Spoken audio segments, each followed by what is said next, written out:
선거구 획정이 늦어지고 있습니다. 선거가 90여일 앞으로 다가오면서 후보자들과 유권자들은 혼란을 우려하고 있습니다.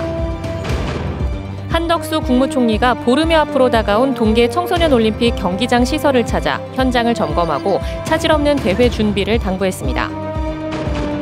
공공기관 청렴도 평가에서 강원도를 포함한 대부분의 자치단체들이 최하위 수준에 그쳐 비판이 제기되고 있습니다.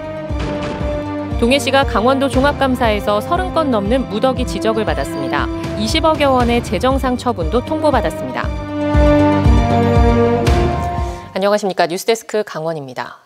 4.10 총선이 90여일 앞으로 다가왔지만 여야는 선거구 획정 기준 합의를 여전히 이끌어내지 못하고 있습니다. 자칫 21대 총선 때처럼 선거가 코앞으로 다가와야 획정하는 건 아닌지 우려가 커지고 있습니다. 홍한표 기자가 보도합니다. 선거구 획정의 지각 처리는 총선 때마다 반복되는 고질적인 문제입니다. 제19대 총선은 44일 전, 제20대 총선은 42일 전에야 선거구가 획정됐고 지난 21대 총선에서는 심지어 선거를 39일 앞두고야 결정됐습니다. 뒤늦은 선거구 획정에 거대 양당의 정치적 이해 관계가 맞물려 지난 21대 총선은 혼란 그 자체였습니다. 춘천은 갑과 을로 나뉘고 6개 읍면동으로 이루어진 을 선거구는 철원, 화천, 양구와 합쳐졌습니다. 나뉘어 있던 동해와 삼척, 태백과 정선이 동해, 태백, 삼척, 정선 선거구로 묶이며 각 선거구에 기반을 두던 후보자들의 반발, 심지어는 재경선까지 치러졌습니다. 이번 제22대 총선의 경우 획정 기한은 지난해 4월 10일까지였지만 해가 바뀌어도 뚜렷한 획정안이 나오지 않고 있습니다. 중앙선거관리위원회 산하 선거구 획정위원회가 지난달 국회에 제출한 획정안은 강원은 현행 8석을 유지하되 춘천은 단독으로 분구하고 속초와 고성을 접경지역과 묶어 속초, 철원, 화천, 양구, 인제, 고성 선거구를, 양양은 강릉과 붙여 강릉, 양양 선거구를 제시했습니다. 제21대 총선에서 6개 시군을 묶은 안이 나오자 공용 선거구라는 여론의 비판 끝에 초안이 철회됐지만 이번 22대 총선에서 다시 6개 시군을 묶은 선거구 안이 나온 겁니다. 이에 따라 여야 합의를 바탕으로 한 선거구 재획정 요구가 나올 전망입니다. 일단 지역선거관리위원회는 제21대 총선 선거구를 기반으로 예비 후보 등록을 받고 있습니다. 하지만 선거구가 바뀌면 곳곳을 돌며 선거운동을 벌이던 예비 후보자들의 노력은 특정 지역에서는 무용지물이 될 수 있습니다. 인구 비례를 일률적으로 적용할 경우에 소외되는 지역들이 더 많이 생길 수밖에 없습니다. 그래서 이 면적들을 고려한 그런 선거구 획정이 이루어져야만. 이제 2달가량 지나면 후보자 등록일인 3월 21일과 22일이 다가옵니다. 후보자들도 유권자들도 혼란이 없도록 조속한 선거구 획정안을 마련할 필요가 있습니다. MBC 뉴스 홍한표입니다. 2024 강원 동계 청소년 올림픽 대회 개막을 보름 앞두고 한덕수 국무총리가 평창과 강릉을 찾아 대회 준비 상황을 점검했습니다. 개회식과 경기장 안전, 또 선수들이 사용할 숙소와 평창의 화장실까지 점검한 한 총리는 만족스럽다는 반응을 보였습니다. 김인성 기자가 보도합니다. 한덕수 국무총리는 제일 먼저 평창의 스키점프 센터부터 찾았습니다. 한 총리는 경기장에 쌓여있는 눈을 서둘러 정비할 것을 주문했고 조직위원회는 제설 계획을 설명했습니다. 지금 여기는 눈이 완전히 다 정리가 된 지금 임시 방편으로 천막을 지금 설치해 놓은 상태고요.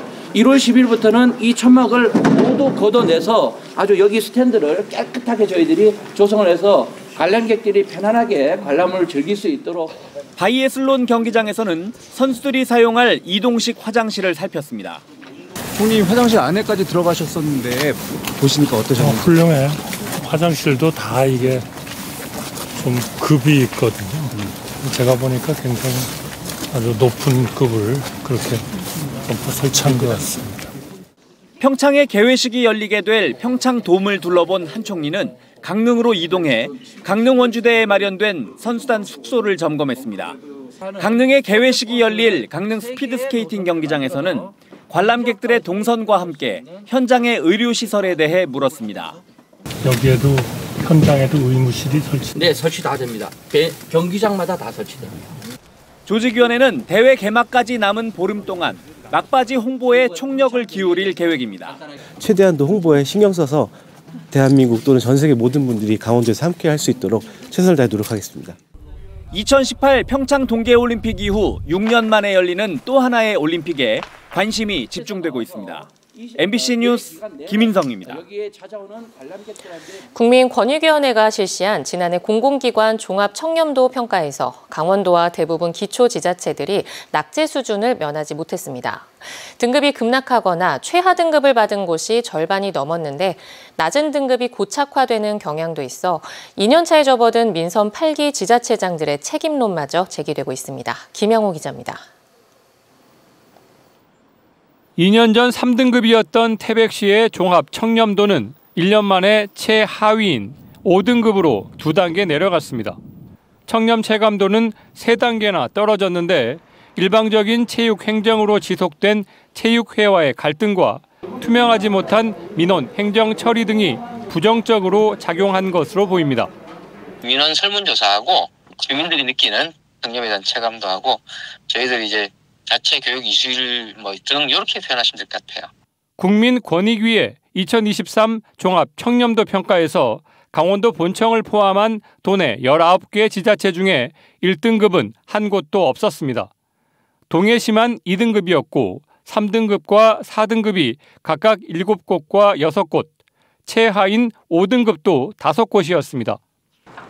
원주와 속초는 지난 2022년 2등급에서 4등급으로 내려간 뒤 지난해에도 4등급에 머물렀고 삼척은 2등급에서 5등급으로 떨어진 후 2년 연속 그 수준을 유지했습니다. 강원도 본청까지 4등급으로 내려가며 강원도는 종합 청렴도 부분에서 인천과 함께 최하위권을 보였습니다.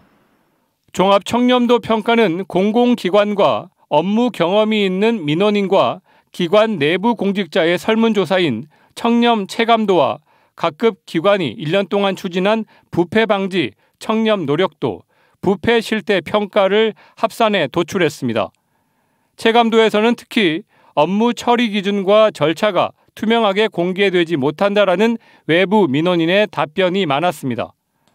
권익위는 공공기관들의 청렴 체감도가 전년보다 낮아졌는데 외부보다 내부 체감도가 더 낮아 공공기관 내부에 공직기강 바로 세우기가 필요하다고 지적했습니다. 개별 보고서를 드리면서 이제 우리 기관의 특히 취약한 부분이 어디다 이거를 좀 인지를 하실 수 있게 하는 게 그 기관이 해야 하는 역할이라면 이제 분석된 취약 분야를 이제 집중적으로 개선하는 노력을 이제 해야.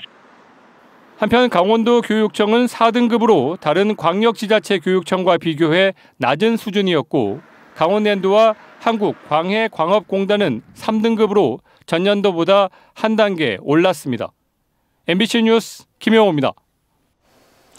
2023년도 지방의회 종합청렴도 평가에서 강원도의회와 태백시의회가 최하위 등급인 5등급을 받았습니다. 국민권익위원회가 광역의회와 기초시의회를 대상으로 2023년 지방의회 종합청렴도 평가를 내린 결과 강원도의회는 경기도의회와 함께 전국 최하위로 나타났습니다. 기초의회 가운데는 태백시의회가 5등급으로 최하위 등급이었고 원주시의회는 4등급, 강릉과 속초는 3등급, 삼척과 춘천시의회는 2등급이었고 동해시의회는 최상위 등급인 1등급입니다. 강원도가 동해시에 대한 감사를 실시한 결과 30건 넘는 지적사항이 나왔습니다. 태양광 발전 수익을 잘못 관리해 시에 재정적 손실을 끼쳤거나 교육 실적 미충족자가 승진하는 등의 감사 내용이 지적됐습니다. 배현한 기자입니다. 강원도 감사위원회가 지난 연말 동해시에 대한 종합감사를 실시했습니다. 감사위원회 감사 결과 동해시는 추징과 환수 등 모두 20억 원이 넘는 재정상 조치를 받게 됐습니다. 동해시가 태양광 발전소를 운영하며 생산된 전력량에 따라 현금으로 확보할 수 있었지만 담당 공무원들이 현금화 시기를 놓치며 1억 3천만 원에 달하는 손해를 끼쳐 변상 명령이 내려졌습니다. 현금화해서 세입 처리를 해서 운영을 해야 되는데 유효기간을 좀 지나쳐서 재정 손실이 발생이 됐습니다. 이 밖에도 보조금 부당 집행 등으로 인한 회수가 7억 원, 공사비 과다 산출 등으로 인한 감액은 8억 8천만 원, 지방세 누락 등으로 인한 추징은 3억 2천여만 원이었습니다. 교육 이수를 충족하지 못하고도 교육 실적 중복으로 인해 5명이 부적정하게 승진 임용됐고 휴직자의 복무 상황 신고서 32건을 인사 담당자가 대리 작성한 것이 확인됐습니다. 장애인 복지시설의 입소자 생계비 일부가 원장의 생일 선물 비용 등에 사용됐고 입소자별 출납부를 작성하지 않고 현금을 지출해 수사 의뢰 통보를 받았습니다. 전체 행정상 지적 건수는 시정 17건, 주의 18건, 통보 1건 등 모두 36건이며 신분상으로는 경징계 7건, 훈계 38건이었습니다. 한편 이번 감사 결과 조치는 동해시의 이의 신청 등을 거쳐 한 달 뒤 확정돼 일반에 공개됩니다. MBC 뉴스 배현환입니다. 태백 지역의 강원 관광대가 재학생들을 특별 편입학 조치하고 다음 달 말 폐교할 예정입니다. 강원 관광대는 충북에 소재한 강동대학교와 현재 간호학과 전체 재학생 350여 명에 대한 특별 편입학 협의를 마쳤으며 교육부로부터 인허가 결정을 기다리고 있다고 밝혔습니다.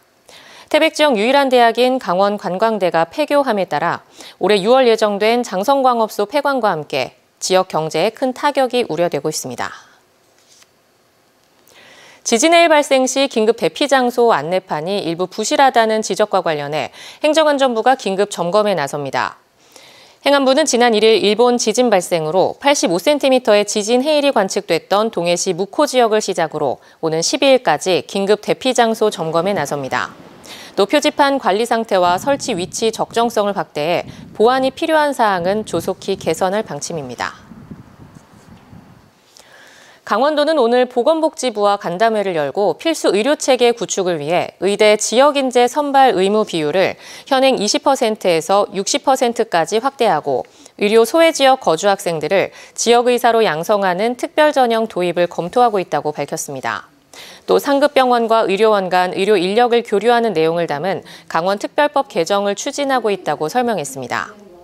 지역 병원과 대학들은 공공의료원의 공공의료 기능 수행을 위한 특별 수가 적용, 전공의 유입을 위한 수련병원 지원 등 지역 필수의료 체계 개선안을 보건복지부에 건의했습니다. 강원 동계 청소년 올림픽 대회를 2주일 앞두고 강릉과 평창에서 드림 프로그램이 열립니다. 이번 드림 프로그램에는 30개 나라에서 134명이 참가해 내일 오후 5시부터 알펜시아 리조트에서 열리는 개회식을 시작으로 오는 15일까지 이어집니다. 지난 2004년 시작돼 올해로 20주년을 맞는 드림 프로그램 개회식에는 유승민 IOC 위원과 피겨 여왕 김연아 선수도 참석해 참가자들을 격려할 예정입니다. 동해역을 이용하는 하루 평균 이용객 수가 KTX 개통 이후 해마다 늘어나고 있습니다.